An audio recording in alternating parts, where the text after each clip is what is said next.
You no longer have to be the quiet boy in the car while dad was cheating on mom and gave you that validation for you being able to hold that secret. You don't got to be that little kid no more. Yeah. And you can process how being that kid in the car while dad was doing his thing and then fist pumped you and told you that's how men are. You can blow that storyline up and rewrite a new story. That's not how men are. Yeah. Yeah. And then in doing that, that doesn't also make you have to resent dad either.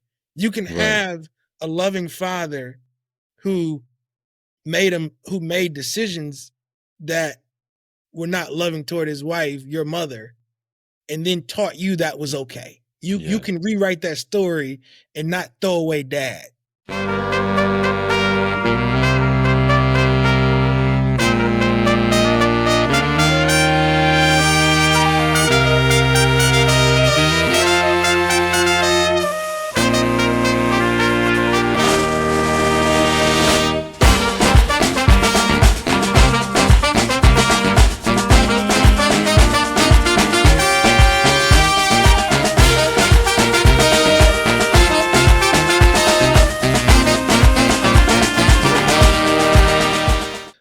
Welcome to the What's a Revolution show, a show for men and the people who love them, where we discuss how men can find and embrace the revolution within themselves. Where people can find and embrace the revolution within themselves, I am your host, Dr. Charles Corprew. As we always say, what's good, revolutionaries? I hope all is well and that you're doing your thing. At the recording of this show, look, I'm always saying, like, what does community look like for you? You know, and as I turn, revolutionaries know I talk about this middle-age journey that I've been on and what it looks like for me from an intimate relationship perspective, as well as from a friendship perspective.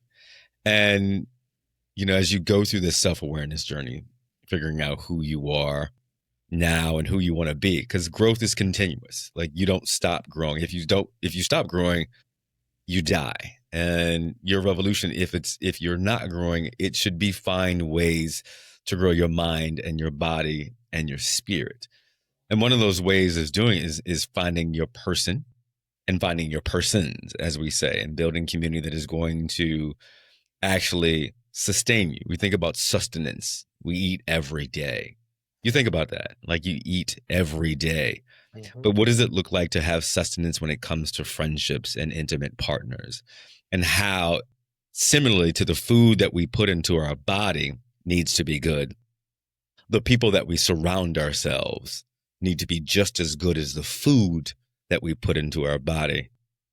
And so I wanted to bring back one of my favorite guests on the show. If you remember, Chris A. Matthews came on, relationship coach, and just an all-around intellect when it comes to building relationships, both, same-sex and intimate partner relationships. He was on a couple of years ago, and he dropped dimes, like literally wisdom. And I was like, as we think about our goals for 26 and beyond, how do we have a revolution of health, wealth, love, and leadership? I was like, it's time to bring Chris Matthews back to the show. So let me say hello to my dear brother, Chris Matthews. How are you? I'm wonderful. Thanks for having me back. You are welcome, dear brother. And look, we're gonna make this for the people. We're gonna make this for the people. As I always say, how are you? What's going on with you, dear brother? Navigating life. I love your intro when you talked about how if you're not living, you're dying. And yeah, we have to be reminded that the journey is the destination. There is no place that you get to in relationships. It's all about learning from the present moment and figuring out how to show it better next time. Yeah, I would agree. I would agree. We talked in the green room. For the folks that don't know Chris A. Matthews, tell them who you are and what you've been doing for the last 20 years. So I'm a licensed marriage and family therapist, and I'm also a licensed clinical addiction specialist. And for the past 20 years, I've navigated the world of counseling and mental health. And the goal has been to elevate my growth, my learning, so I can elevate those who I serve. Yeah. I've worked predominantly in private practice settings, entrepreneur, husband, father of 3 children, Wow. and a very active member of my church and my community in Charlotte, North Carolina. Yeah. Live by way of a small municipality by the name of Mint Hill, North Carolina. Okay. Yeah. I've never heard of that men here, but Charlotte is one of my favorite places. Shout out to the good doctor Elijah Beatty, one of my closest friends who lives in Charlotte, and all of my family members, Teresa and Herman, that I love very dearly. And thank you for all the love that you've shown me down in Charlotte. We were actually there, Chris, for our family reunion this year, and had a wonderful time. Went to one of the all black neighborhoods in Charlotte, or predominantly black neighborhoods in Charlotte. My cousin Teresa's daughter lives there with her husband and her 2 sons, and just interesting to be able to see black wealth on hand in this very very beautiful neighborhood in Charlotte. I want to just jump in, and I don't want to spoil the lead here. You said that you're a licensed marriage and family therapist, and ironically, I've been having these conversations around intimate relationships with a lot of folks. And I have been in a relationship for a little while now. Not a long time, but for a little while. And it has been interesting because the running joke is that when you're inside, I almost feel like this child who's now inside, but I'm a child who is now inside watching the zombie apocalypse. Mm. And I compare dating to kind of like World War Z or I Am Legend. And you're inside and you're like, and this is just my opinion and my take and my dating experience, Chris. Um, but it feels like now I'm like inside peering out the window, like I never want to go back outside, Chris. Like I never want to go back outside. Like it's nice, it's warm and fuzzy, and I'm in this fortress in a relationship, and I don't want to go back outside. Have you heard this from some of your clients and some of the folks that have been in relationships that you've been counseling, that like dating or trying to find your intimate partner feels chaotic and arduous and almost like picking out a needle in a haystack? I have heard this, what you're describing, the sentiment, and I think when we really stop and we deconstruct what you're describing in terms of dating and the discomfort that comes with it, we often are wanting something to find us Mm, versus first finding who we are and identifying what we actually need in that season. yeah. Mm, And I right. break that down because we often think that companionship can only come from an intimate relationship or a Ooh, partner. right. Right. So we have to ask, am I searching for companionship? Am I searching for purpose? Am I searching for meaning? And am I trying to get all that in a person Mm, versus where can I start getting that from? Because regardless of being in an intimate relationship or not, you want to always strive for this differentiation of self, yeah. right? You want to Mm. you What do want you to mean be by that? What do differentiated. you mean by that? That So, differentiation of self? so differentiation of self is a Bowenian therapeutic concept, and it Okay. talks about how even in a relationship, you're still 100% you. So we're trying to avoid this enmeshment where if we can lose ourselves in a person, then we don't have to worry about dealing with who we are. We don't Ooh. have to heal our own wounds. We don't have to Yeah. Yeah. understand how it works to feel certain emotions we might dislike because we're just so immersed in this other person. We're allowing Hmm. this other Yeah. person to take the lead on all of our experiences so we don't have to orchestrate or be the architect of our own life. Right. Yeah. And yeah, Go ahead, Chris. Go ahead. well, I bring that up because a lot of people are seeking another person to follow versus to fit. Ooh. To fit, to follow instead of fit. Talk about that. Well, Yeah. Go through that continuum. yeah, well, you think about like a relationship is essentially a tool, and it should be designed to manifest something, right? If I Yeah. look at the relationship with my wife, we we get a lot out of that relationship when it comes to navigating a family structure with children. Mm-hmm. When you think about just the primalistic need for sex and physical intimacy, but offering a safe space to do that in, even Yeah. from a public health standard, if you just want to Right. be Right. basic, right? But then to a vulnerability, a layer of trust. We also have an opportunity for blended income. You have two partners now producing income, roles and responsibilities. You look at a person that can be there when I'm not able to be 100%. Someone can fill in the gap, and vice Yeah. versa. Yeah. A friendship, but I also know my wife can't be everything I need out of a relationship. I still have supportive friends that I bring topics and conversation to Yeah. that my wife may not be as educated or expert on. Mm. I don't Mhm. put that pressure on her, to Right. do Right. everything and to be everything.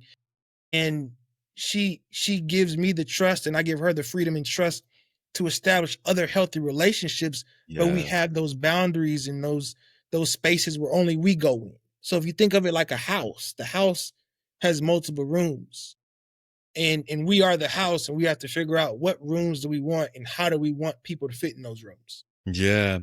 Chris, it's a blessing that you say that because I have been wrestling with this. I'll call it paradigm, but paradigm might not be the right word, Chris. With that, my partner can't give me everything, and then I can't give her everything. But then trusting each other, as you said, that there are boundaries to friendships, that establishing key friendships outside of the relationship, but also trusting that you have the relationship that you have with your partner as the primary, like you said, the primary source, and particularly the primary source of intimacy, or however you define it. um because what I realized is that there are opportunities to have discussions with friends, and particularly female friends, around business, around mental health, or around certain things that just aren't the bailiwick of my partner. And having the trust. And one of the things that I have learned is being very open, both of us being very open in the forefront around what we're doing, or when we're out having discussions, uh, or when I say out with those people, talking, or doing things together in a platonic manner, but establishing, I'm here, I'm doing this with X, and letting even Mhm. letting you know before.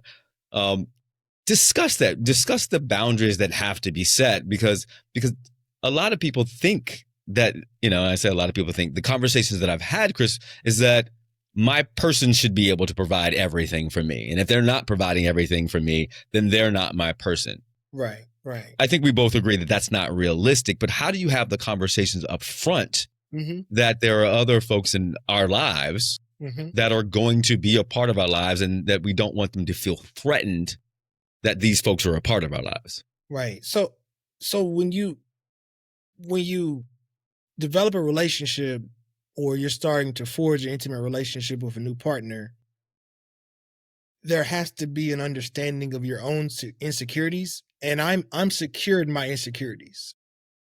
Ooh, what do you mean by that? So when my wife and I met 20 years ago, we'll be together 20 years November 5th this year. I shared with her, "Hey, I'm attracted to you because you don't have those male friends. Mm, You can be okay by yourself, and that's attractive to me. That gives me security because I don't have security when I'm with an intimate partner or a woman who has a lot of males in mm, her space, because right. those males have influence. And I don't want a woman that has a lot of men influencing her. Right. And I saw Mm, those influences as additional options. okay. All Now, right. this is the thing. She too also wanted to see me as a man who I am and have been, that doesn't have a lot of female friends or Hmm. any female friends that are going to be disrespectful. The ones I do have, they have met my wife. Yes. The male friends that she has, I've met them. They may come from childhood, they might come from earlier years in school before we met, and we now have community through those friendships, Yeah. Yeah. but those friends aren't the first people she's gonna go Hmm. to process. Yeah. I agree with that. Yes. Yes. I And agree with the, yeah, I and there's a structure to that part, right? yeah. Yeah. And the thing is that there have been moments early in the marriage where I had a female friend and she did not want that friendship to sustain itself, so Hmm. I had to dissolve it. And there Right. wasn't a hesitation. It was a grief. Mm.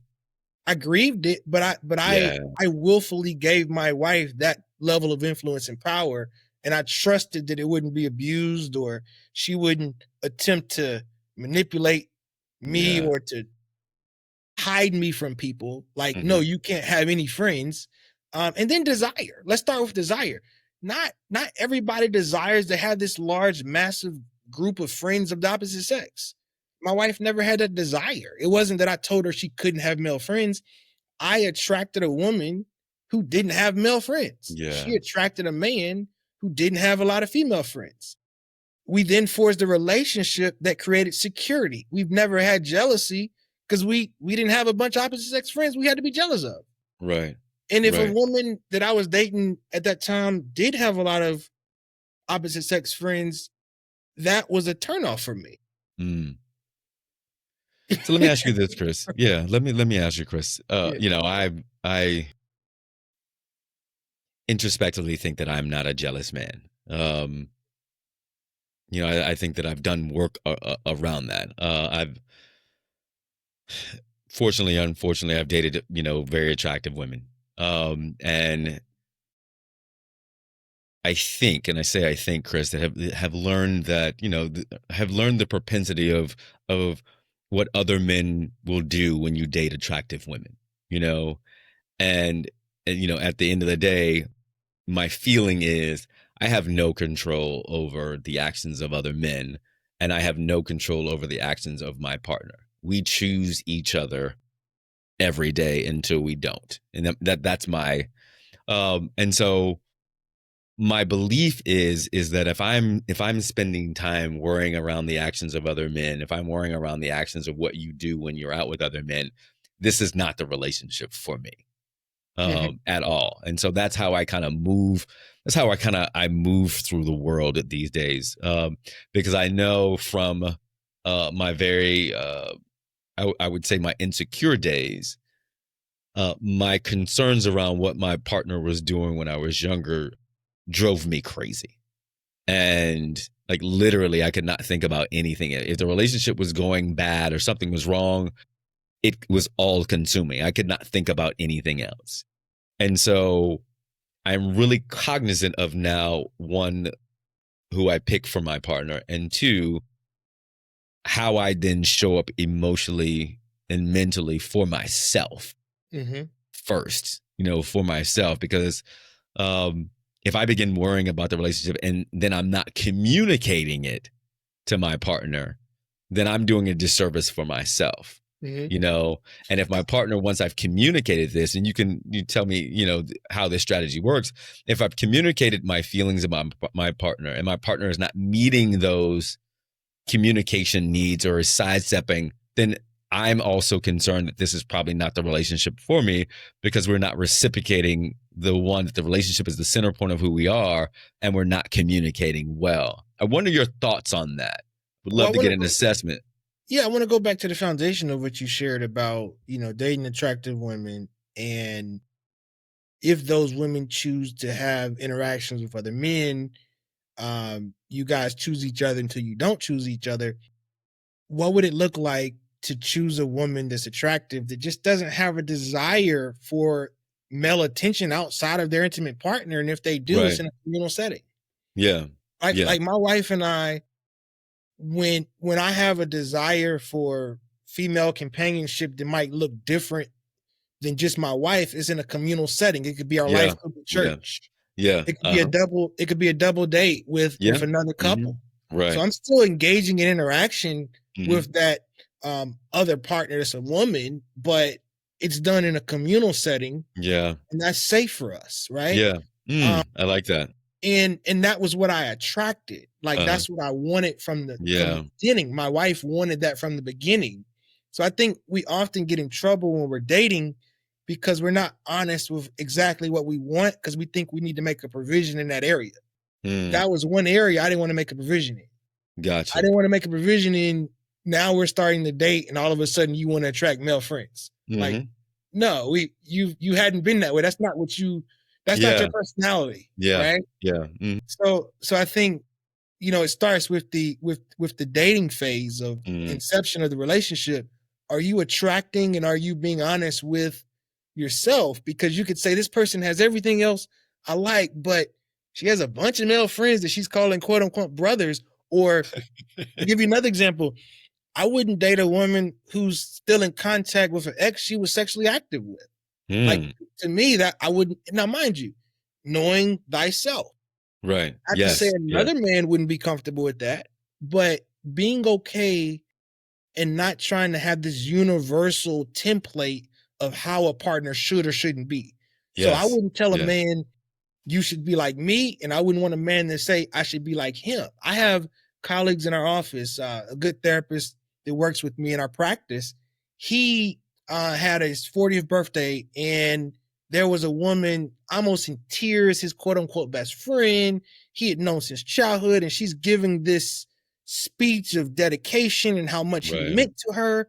And the wife's over there fine. And my Right. wife looked at me like, boy, if you ever if you Yeah. ever embarrassed, Yeah. if you ever had a woman up here talking about how much she loved you, you know, and his wife is like, oh, that's just Keisha, she Right. part of the Right. family. Yeah. Yeah. So it doesn't make me right or him wrong or vice Mm. versa. We know what we like and what we can tolerate. Yeah, yeah, I think that's great. I think revolutionaries, if you're listening to this, you're thinking one way or the other. I think what we're both saying is that there's an opportunity to define the parameters of your relationship, but good communication starts with knowing who you are. That's self-awareness. Like, what will I don't want to say tolerate, but what are my non-negotiables in this, and setting them out at the very outset. Because I was going to ask you that question, like, what happens, like, we're humans, what happens when uh people meet new people? You meet your partner meets a new man, or depending on your partnership styles, you meet a new man or woman. uh There's a process though for that, right? Like when you okay, think that's about what a that relationship, exactly. Okay, there's a talk about process that. in the relationships. Is both partners' goal or not goal job to manage the relationship and seeing it as a third person. It's a shared space. Okay. So the same way at work, we have policies and procedures. New policies and procedures are developed based Yeah. on when someone messes up or if there's an Right. implementation of a new Wow. plan or process. So now you talked about communication. Communication is defined as sending and receiving messages. So that Yes. transmission of messaging. So we have to have the awareness. Hey, I've noticed you talk about this person that is new to the work team, and you guys have had some lunches together. Now, your partner's telling you, so it's not secretive. They're not hiding it. And then you ask, so for 3 straight days you've had lunch with this person. Mm-hmm. It sounds like you guys are developing a relationship, and I'm starting to feel uncomfortable about that. Hmm. And then your partner's saying, you know what? I know who I'm dating or who I married. Look, I'm glad you brought that to my attention. And as a duty to the relationship, I don't want you to feel threatened, but I also respect your vulnerability of letting me know that gives Yeah. you kind of Yeah. a, It's a, a beautiful. little bit of concern. Right. And we want to be mindful that most affairs start with someone you're connected to, proximity, someone you're developing a connection to. And we Right. minimize emotional intimacy. We minimize how being excited to meet with that person for lunch that's not your husband or wife is really the inception of something that could go wrong, right? Mm. So Right. I'm not I don't take any risk with my marriage. I take all my risk in business, not in my marriage. Gotcha. I love I'm that. I'm like just to give you this story, it's so fascinating. I do a lot of hiking now. I hike this is a I popular love that. hiking trail in near Charlotte called Crowder's Mountain. Okay. And I was hiking by myself this past Sunday, and I ran into a nice young lady and she made casual conversation. Wow, you got up there pretty fast. And I was like, yeah, I do this mountain about twice a week. And she was almost anticipating me to have further conversation with her, almost to invite her on the hike with me. And I was like, okay, nice meeting you, No, and kept nice walking. meeting you. There wasn't any interaction. I didn't ask for her name because people are craving connection so much now Yeah. that some small little gesture can come off as being hit on. So I'm so hyper vigilant that and she had mentioned she just moved to Charlotte. I already knew that was a red flag too. I'm like, oh, He nope. was looking. Wait a minute. There's a brother on a hike. Wait, what is this? Right. He is. Look, he's a Absolutely. unicorn. A black man on a hike. Right. What? He by himself, Beard and a hat. So I bring that example up to you because, in my line of work as a marriage counselor, for starters, I specialize and only treat couples. And my specialty area is addiction and betrayal. Addiction, betrayal, and in cheating. Like those are the things that I specialize in. So most of my caseload of couples are coming to me because they want a specialist to help heal and rebuild after cheating, an affair, or betrayal. Right. All the betrayals that I see, for the most part, they all start with that innocent friendship. And that friendship was built on, we began to have lunch more often than not. We started to study together at the church.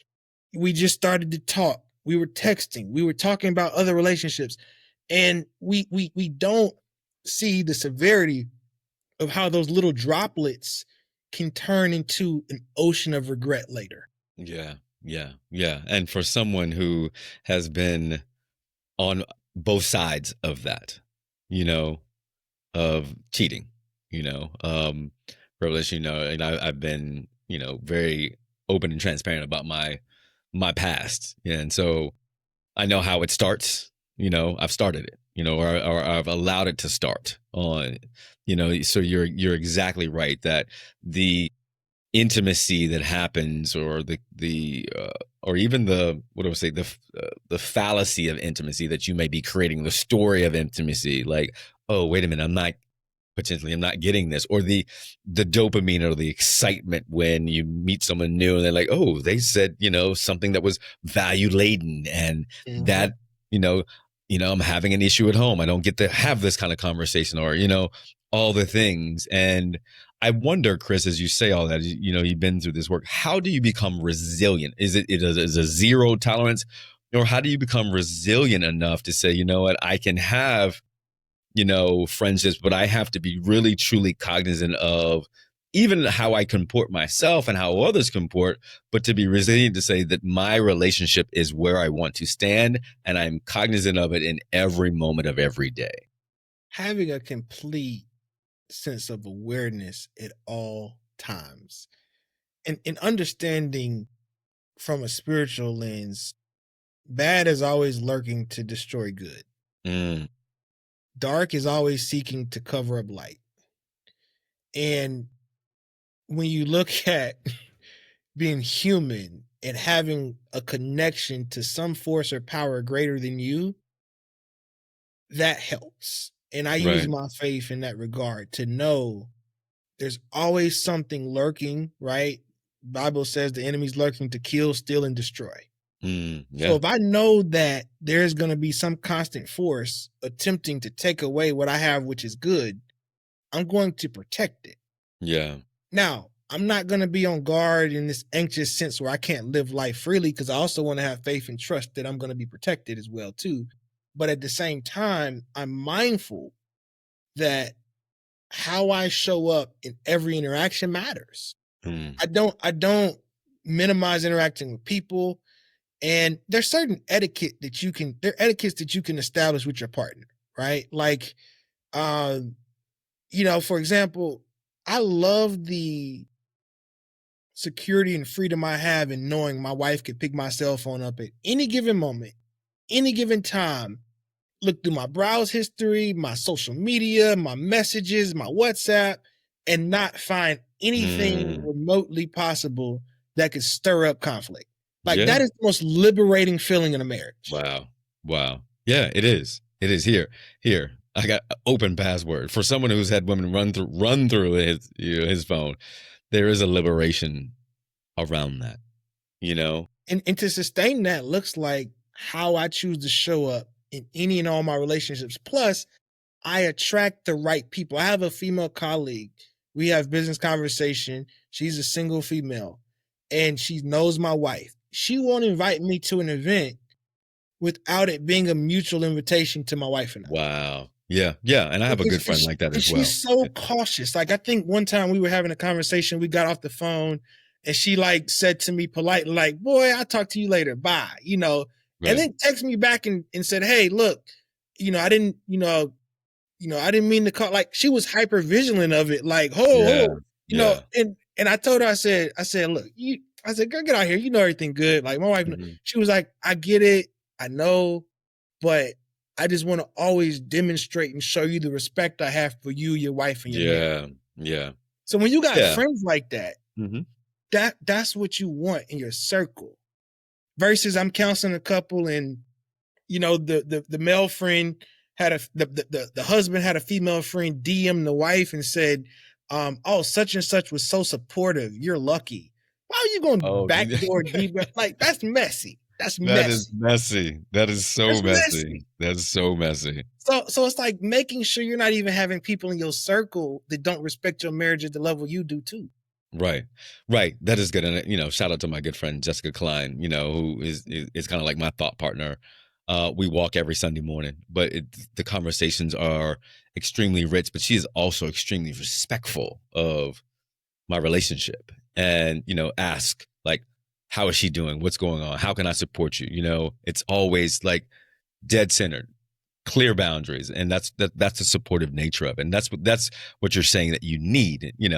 And I think the internal work that all of us have to do to say, you know well, I'll say this, I'll personalize. I know who I've been in this world, Chris, and I know who I don't want to be in this world anymore. So showing up for myself and then showing up for my partner is paramount. uh, Talk about this for a second now, and I'll say this because I had to go through a process, Chris, to get to this point. Really, I remember I started therapy 10 years ago, 11 years ago, and I walked into my therapist's office and said, I'm a piece of shit. Excuse Mm. me. You know, um, because I hadn't been faithful. I hadn't been the man that I needed to be. I loved being the bad boy. I loved having multiple attractions toward me and towards other folks. You know what I'm saying? Um, I enjoyed that aspect. And it has been a 10-year, 11-year journey to get to this space of loving myself and also knowing that I don't want to be outside. I'm saying I just don't want to be outside. So sitting in that, what are some of the stories that you've seen that of men that have gone, even women that have gone through these journeys from being the person that they didn't love or having behaviors that we'll say are nefarious at this point, but move through this process to say, I don't want to be this version of myself anymore? And how did they get there, Chris? Yeah. So the awareness unfortunately tends to happen in my line of work often too late. Mm, It happens when everything becomes blown up and people tend to change when change remain people change when change becomes easier than remaining the same. right. So when someone's caught and they've witnessed the devastation that their actions have caused someone else, that's really a great agent for change. What we could do from a preventative lens would be to do that internal work sooner rather than later, Yeah. because as a marriage and family therapist, everything that we tend to highlight on the surface is really established deeper in that family of origin. It's going to be associated with an attachment with mom, dad, or caretaker or a prior partner. So finding right, like finding where that gap's at and then filling it with a new story. Yeah. You no longer have to be the quiet boy in the car while dad was cheating on mom and gave you that validation for you being able to hold that secret. You don't got to be that little kid no more. Yeah. and you can process how being that kid in the car while dad was doing his thing and then fist pumped you and told you that's how men are. You can blow that storyline up and rewrite a new story. That's not how men are. Yeah. Yeah. And That's and then in doing that, that doesn't also make you have to resent dad either. You can right. have a loving father who made decisions that were not loving toward his wife, your mother, and then taught you that was okay. You Yeah. can rewrite that story and not throw away dad. Mhm. You can rewrite that story and eradicate that debt and ledger not being passed down to your son. Yeah. Chris, that's a wonderful story. My story is a little bit different. I actually don't know where the sociology of having multiple partners came from. It wasn't from my father. Um, I don't know. I can't tell you. I've always loved women, and loved dating and frivolity, as we'll say. We'll keep it PG. Loved that aspect. And I don't want to say, Chris, that it was a part of my nature, but it felt like a part of my nature. And, um, for most of my life, for as long as I can remember, that's been who Charles Corprew was. And over the last 10 years, it's interesting that you say, Chris, that there's typically an event. And I don't need to go into my revolutionaries know what that event was, but probably about 11 years ago, not even, well, 11 years ago started, but the event probably happened 8 years ago. And I really, really had to look at myself. I really, truly had to look at a relationship had been blown up, not dissolved, Chris, blown up, literally blown up. And you were the catalyst for that. You Oh pressed yeah, the yeah, yeah, yes. you pressed the switch. I mean, she pushed the switch. Oh, I mean, neither one of us were in a healthy place. Don't get me wrong. Neither one of us were in a healthy. The relationship started unhealthy. There were some mental health challenges on one side that love bombing and all of the things. But sitting on a porch, waiting for an Uber outside and having to sit on the porch for 45 minutes because I couldn't go back in the house. Mm.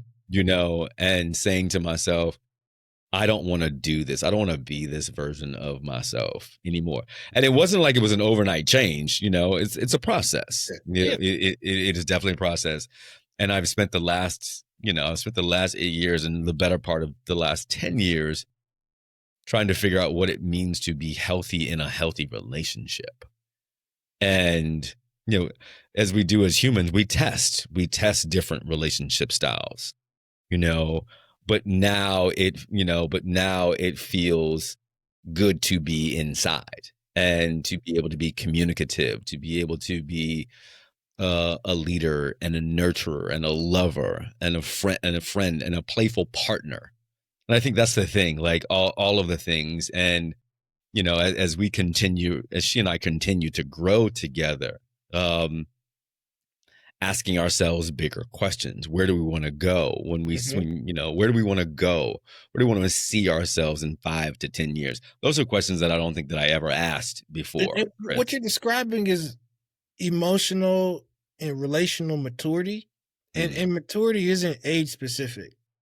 And Yes, I and agree. you're describing having put intent into wanting to grow, and then through what you described are counseling, Mm, reading, reflection, prayer, all these different tools to yeah. help you grow. The application of those tools started with the want and the desire. Yeah. Yeah. And I'll share with you. So I was working with a couple recently, and the girlfriend brings the husband or the boyfriend in, and like when she met this dude, he was like, selling drugs, didn't have a job. And in the first session, I'm like, so what do you want? He's like, man, I just want her to be happy. I said, no, what do you want? Well, I'm good where I'm at. And then, when I do counseling with couples, I meet with one partner first, then I swap meet with the other, not to Yeah. keep secrets, but just to make sure I'm understanding who that person is outside of the relationship, right? Right. And when I meet with her, she has this laundry list of things she wants from him. And then she was like, "Oh, he's a narcissist." I said, "He's not a narcissist. He's comfortable. He wants a woman to take care of him. You started taking care of him, thinking he was going to change, and then got mad at him for being who he was when you found him." And she was like, "Oh my gosh, I need to hear that." I said, "Well, now it's time for you to do individual work, because what Right. is it in you that one attracted that person and Mm. needed to be in that role?" So I bring that up, Doc, because for you to want at that time multiple women, to be deceitful in that position, maybe where Yeah. you have multiple women, you were fulfilling something in you, typically, usually ego, Very much something to so. You do, said right? you pointed very much so. Ego. Right. Yeah. So you were fulfilling a void, and it may have been your self-talk. You thought that through this action, you were getting some euphoric feeling from it, Hmm. Yeah. and then you decided to change when that feeling no longer was serving you, and it transitioned to a deep regret or guilt. Yeah. I'm just Very much grateful, so. God, that you had a counselor work with you to eradicate the shame, Hmm. because the shame says you're bad versus guilt, what you did or doing is bad. Mm. And when you came in and said you were a piece of shit, that's a shame thing, versus the actions are what we want to really counsel. And then through that, you were able to grow and pull yourself out, it sounds like. Yeah, yeah, and look, it is, as you know, growth never stops. It is still a journey, and you know, God keeps testing me, keeps putting situations like, are you really who you say you are? You know, and it is a very, very interesting thing. Like, really? Like, I'm gonna make sure. Like, are you really who you say you are, and the actions align with you? So your revolutionaries, as you're thinking about your relationships, the self awareness is the biggest piece, and as the good Chris Matthews has just talked about, you don't have to be perfect, but you have to know where to start and where Mm. you want and where you want to go. I think that's the biggest thing. Chris, I want to move the conversation a little bit. Is that, you know, we've talked, you know, just at length about intimate relationships, but Chris, I don't know how old you are. How old are you, brother? 39. 39. But you've been married since you were 19. Yeah, we got together young. So Wow. we met. So we got spiritually married at 19. We couldn't do the court work until 21, or I would have lost my financial aid in college at the time. Okay, I got you.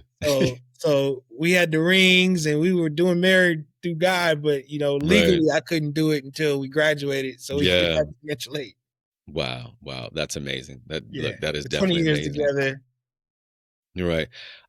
You maybe you have, and maybe you've experienced this or not, but what I've realized that even in the work that I'm doing, the self awareness work that I'm doing, um, that as you age, and revolutionaries know how old I am, I have experienced what I consider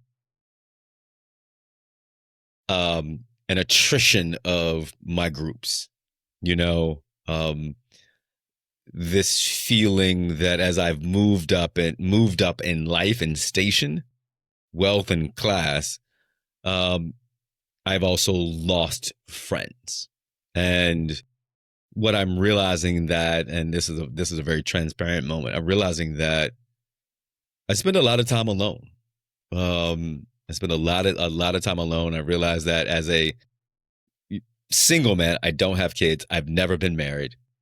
So the out group is there. You know, a lot of people get together with their peers who are of similar station, parents, married, you know, and then they progress together as children age, as marriages get older, they progress together. I have not found a litany of single men to hang out and build relationships with. And then we talked about our good brother Jay Barnett, excuse me. He talked about the building of male friendship as we get older. In your counseling, even with the marriages you've had, have you seen this where men are finding as they age becoming lonelier and isolated, particularly outside of the marriage? Yeah, it's an epidemic right now, beyond just the marital status. Just adults in general are having a harder time developing and cultivating those friendships. and it's taking a toll on mental health. There was a study that I was reading that shared that men need at least two contacts a week with other men to Yeah. sustain a healthy level of mental health. And Wow. I find that it's hard because for starters, proximity. Hmm. We tend to find and create those friendships around who we're in proximity to. And if you don't like the people at your job and you're not affiliated with any religious belief or faith group, or you don't like your neighbors, I mean, it's kind of hard. Those are kind of the three areas you at Yeah. usually, Yeah. right? Yeah. Hmm. So the the vulnerability needed to allow a relationship to grow and not just cut off at the first sign of hurt or miscommunication or um, a moment where it was a misunderstanding, but to give grace. And you mentioned Dr. Jay. He shared on the Breakfast Club, uh, and he had I think Dr. Thurman. If I might be Yeah. messing his What? name up. Yeah. They came on the show together. Yes. Yeah, and they both were talking about how Dr. J had the patience to render his friend while he took the time to heal because he was accustomed to being hurt by men, especially his father, who he didn't have a relationship with. Right. So he didn't know how, but Dr. J gave him that space. And I believe that we all don't need to, be everyone's healer. I'm not saying you go out there and you got to heal a man to be a friend with a man, but at the same time, creating some sense of structure around defining the relationship, being Yeah. vulnerable enough to say, hey, um, and blame us, right? Blame, hey, I heard this amazing podcast and they were talking about male friendships and I'm new to the area. I'm trying to connect, being vulnerable enough to say to another man, and men, we're logical. We want to know what's going on, right? Yeah. Okay, what's the end game? And then once you say it, show it. Hey, look, I'm just trying to connect. Don't have a lot of friends, being vulnerable enough to tell someone your intent. And I think we don't talk about the relationship. We assume. We don't talk about the development of the relationship. A lot of my closest newer male friendships were established because we said it out loud. Hey, look, man, I'm finding myself just working and with the kids. Mm. I need God time. Yes. Hey, what Yes. you doing this week? Come over, watch the game, just so we can connect. Because I'm not seeing myself do that, and if I don't plan it, it won't happen. Hey, so having that vulnerable conversation and telling another guy what your intent is and why you need that, and then when you get in that space, it's an understanding. But Chris, that feels very feminine. That's Uh, that I'm being facetious. I got you. I Yeah. think Yeah. though. So think about it, right? Like the newer friends I've had, it was a big fight that came. What was the fight? The Bud fight that just Yeah. passed. Uh, Um, it was a guy, I met in social setting and said, hey man, come to the house, come watch the fight. I got a couple other brothers gonna be out there. Cool. So what it was the invite. Then organically yeah. he met my friends, we Yeah. talked, and then last Friday he had a cookout. We all came over, smoked cigars, and hung out. So that organically happened. It didn't have to Yeah. be feminine, Yeah. It's right? it's a level of intent as well because I keep thinking as you're talking. I'm a part of a group called Civic Leadership Institute, and there are a couple of brothers who are a part of it, and Damon Jiggett, who is the director of the College Access, and the director of the College Access talked about um, you know um, that the ability to have friends, and to build that. And so we're actually building that relationship.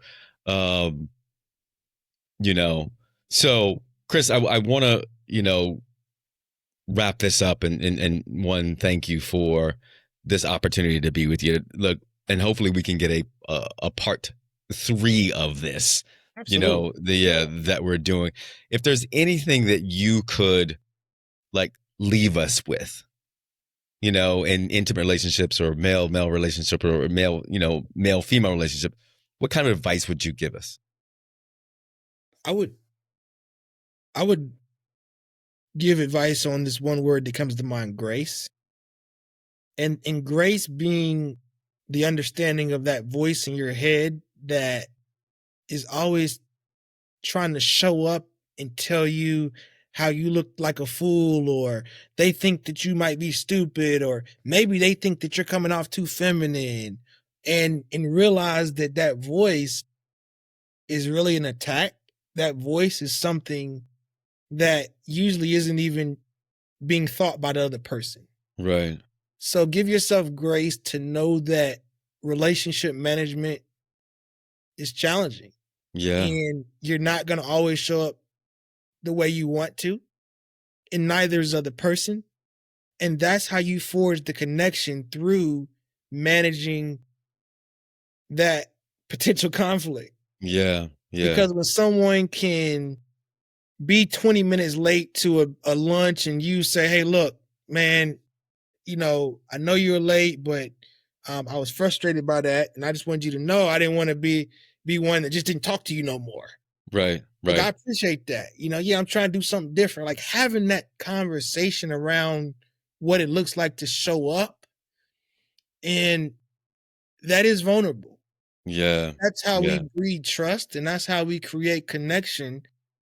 And if you think about some of your closest friends, I'm sure there are moments when there was conflict at some point. Yeah. Yeah. Yeah. And your ability to move past that conflict is how you forge the deeper, closer connection with that person. And that's the Yeah. same in intimate relationships, even with your Yeah. spouse.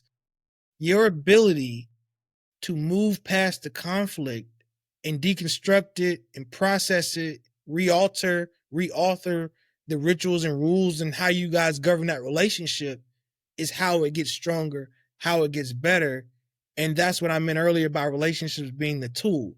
They're tools to help exacerbate our growth as a person so we can show up the way we need to. Yeah. Chris, look, brother, I know you have to go, but we appreciate it. I would be remiss if I didn't ask you really quickly, what's your revolution? At this point, my revolution is showing up the way people ask me to show up versus assuming and using the platinum rule. Treat people the way they ask me versus the golden rule. Just treat everybody the way I assume they want to be treated. Wow. Wow. Wow. Chris, thank you for everything that you do out in the world, brother. We will see you soon. If there's anything else that we can do for you, make sure that you let us know, because we are here for you and we are here for this revolution. Thank you so much. Thank you, brother. All right. Take care of yourself. Thanks.